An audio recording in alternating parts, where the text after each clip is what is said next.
is happening, everyone? My name is Jack Southall, and this is my WWE Night of Champions 2015 review, and I'm gonna admit, I enjoyed myself during this show. Going into this, I didn't really expect anything amazing, but overall, it was pretty good. WWE put in a solid effort, and I quite enjoyed it. So, we're going to be starting off with the pre-show match, which was the Cosmic Wasteland, Stardust and the Ascension versus Neville and the Lucha Dragons. Of course, they're still continuing on this Stardust and Neville feud that it was okay at the start, but I really lost interest in. Apparently, last week, the Ascension helped out with Stardust, and the Lucha Dragons helped out with Neville. Set up this match. Very fun, lots of high spots here and there, but Stardust ended up getting the win in this one, which shocked me. I thought baby faces were usually going to win, but didn't have an issue with this. Happy that Stardust can get a win, and yeah, very fun, lots of high spot matches. Then we get to the actual show with our opening contest, Ryback versus Kevin Owens for the Intercontinental Championship, and yeah, it was an average match. You know, it wasn't it was. Let's just say Owens worked on Ryback's elbow a bit and just kept working on that throughout the entire match. Very, very smart. Ryback did his all meat hook clothesline and went to go for his, I believe it was his finishing move. I forgot the name right now. Fuck. But you know what it is, where he picks the guy up and he throws him on the back. Well, he couldn't lift him up probably because of his arm. And then Kevin Owens hit the pop-up power bomb, and no, I'm pretty sure it was roll-up. And yeah, Kevin Owens ended up getting the win here and becomes the new Intercontinental Champion. I'm really happy to see Kevin Owens win the Intercontinental Championship. I think he deserves it. He ever since losing to Cena, he needs that something to get him back up to prominence, and I think this could be it for him. Expect a rematch between these two at Hell in a Cell, and maybe Owens can go on to fight someone better, maybe a Cesaro or anyone on that mid-card level that he could work with, maybe a Ziggler. They could have a very good feud. Speaking of Ziggler, he faced off against Rusev tonight, and for some reason Dolph Ziggler had Lana on his dick for some reason. Kind of a ravishing Rick Rude kind of thing. And then Rusev was just down his typical red, white, green and black attire he always wears. And they had a pretty good match. I wasn't super into this because this feud hasn't been doing pretty well. Ever since Lana's been gone, I haven't been given a shit about this, and because Summer Rae's being the only little pawn in this, so it doesn't really matter to me. But how this ended, Summer Rae got ejected out of the arena.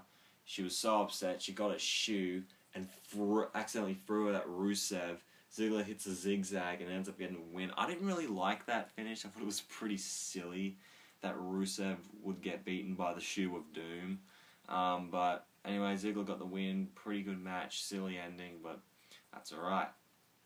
Then we get to the Tag Team Championship match, which is the New Day versus the Dudley Boyz. Very, very fun tag team match. Xavier Woods, that hair though, like, he had like black afro kind of looking thing, but he had like red streaks in it. He kind of looks like that dude from the movie Hook. Maybe that could be a way Rufio or something like that. Yeah, from the movie Hook. Maybe it's him cashing in the new Pan movie that's coming out in a few weeks. But yeah, very fun match. Of course, Xavier had his trombone on the outside, and every time someone would stomp, he would go whoomp, like that. That was the worst trombone you've ever heard.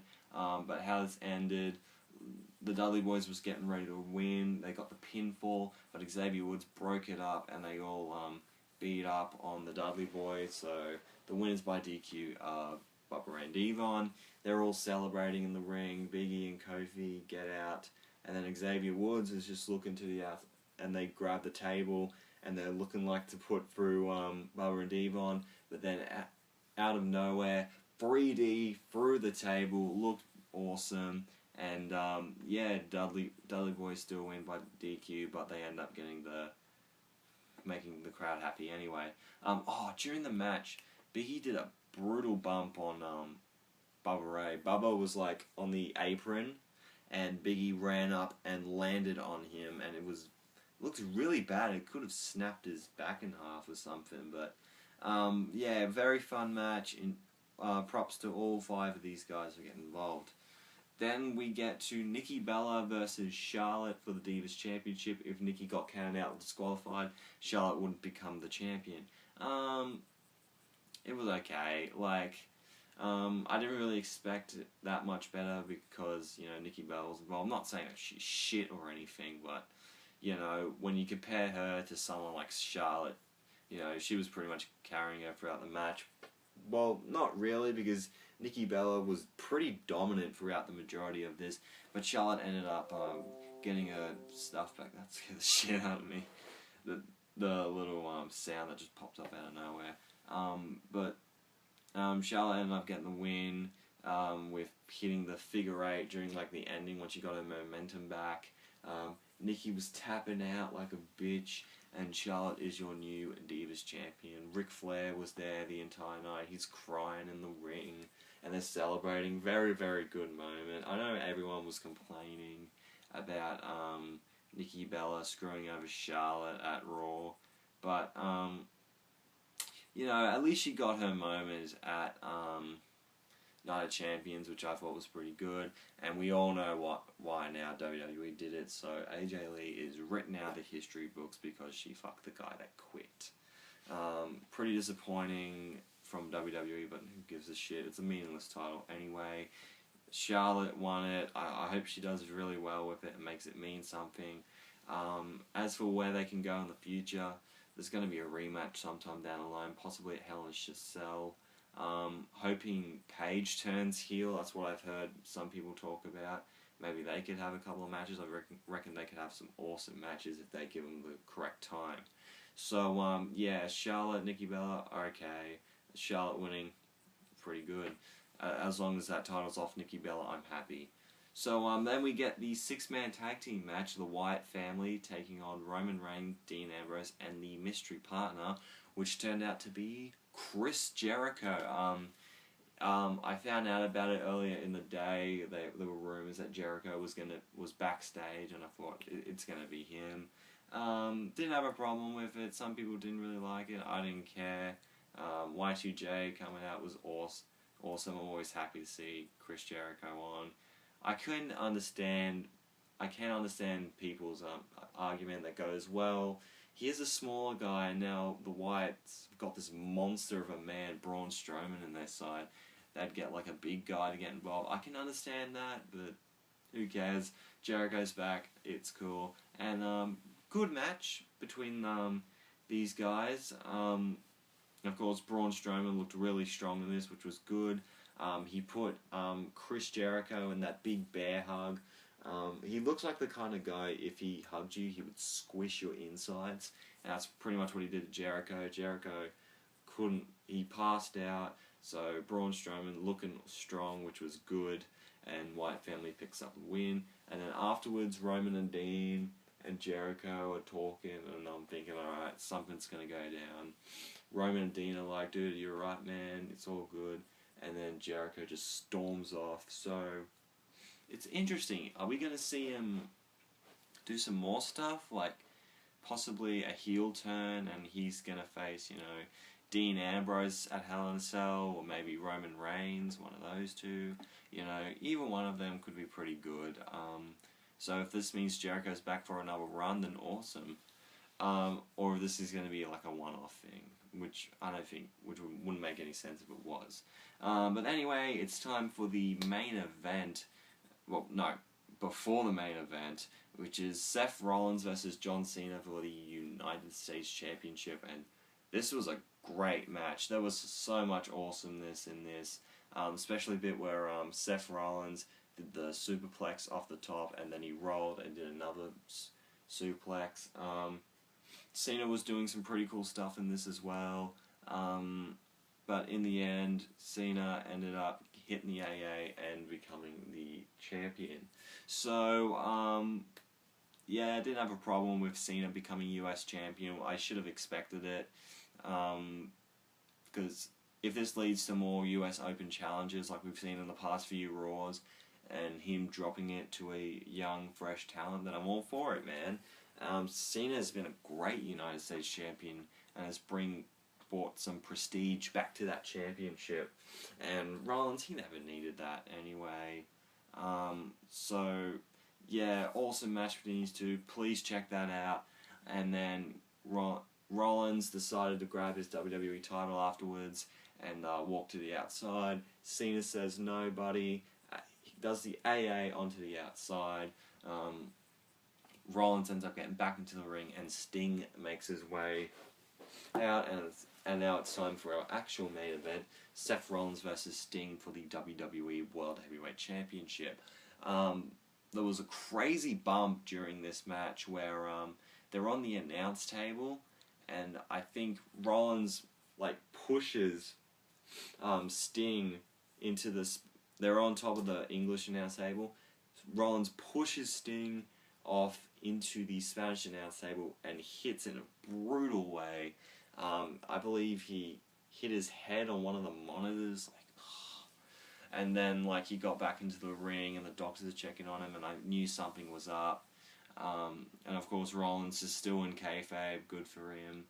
But what I've heard is that apparently this is a very severe injury to Sting. I really hope that's not the end of his career, because I still want to see a Taker versus Sting match, but that's the least of my worries right now. I just want to hope Sting is okay. But he ended up finishing the match. He got his Scorpion Death Drop and Death Lock and Stinger Splash in. He got all of his big moves. He had the Scorpion Death Lock on, which is his version of the Sharpshooter. But Rollins rolled up, grabbed the ropes, and is still the WWE World Heavyweight Champion in a pretty good match. Seth Rollins is definitely the MVP of this pay-per-view. Fantastic work, pulling out double duty, man. Good on you. But then afterward, he's really beat up and he's hurt. And he goes to leave, but of course, Sheamus comes out and he's getting ready to cash in. He tells the referee, come on, I'm going to do it, fella. He's been teasing it throughout the entire night and all that, so should have expected it. And Sheamus, he grabs the briefcase. He looks like he's about to cash in, but Kane appears. Barcode, it's got to be Kane. And not the slack-wearing, bald-haired, looking disgusting prick. I'm talking the big red demon, the mask, long hair, the overalls, the big flame going up his leg. You know, the Kane we all know and love coming out.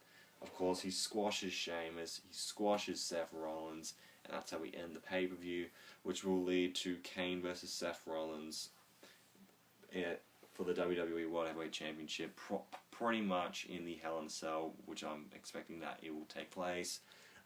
If this is a change for Kane's character, I'm awesome, because he definitely needs a change after that terrible slack-wearing, bald idiot that he was, corporate Kane bullshit. And also for Hell in a Cell, it was announced that Brock Lesnar will face The Undertaker inside Hell in a Cell, which would be pretty fucking good. Hopefully it's as good as their No Mercy one. It might not be because it was more of a bloodbath, but, you know, you could only hope. And then it announced he's going to be on the Stone Cold podcast, and of course he's going to be on the MSG special where he's probably going to destroy the Big Show. Hooray. But yeah, so wrapping it up, my match of the night will probably go to Seth Rollins versus John Cena. I feel like the spots in there were pretty cool and all that, and even though Cena won, it still didn't matter. But his match against Sting is a very close second. So, yeah, I'm going to pick Rollins versus Cena because of the crazy spots that are in that. How would I rate this pay-per-view? I'll give this, 7.5 or an 8. What should I give this? Well, this was pretty enjoyable, so I'll give this a 7.5. That's my pick for this. And yeah, that's pretty much it for this pay-per-view. I hope you enjoyed. Make sure to leave a like if you did. Comment down below what you thought of this pay-per-view. I thought it was pretty good. And if you want to see more from me, hit that subscribe button for the Raw review tomorrow. And yeah, Twitter and Instagram is at JackamanLol31 if you want to check me out on those. And I'll see you guys tomorrow for my Raw review. And I'm out in 3, 2, 1.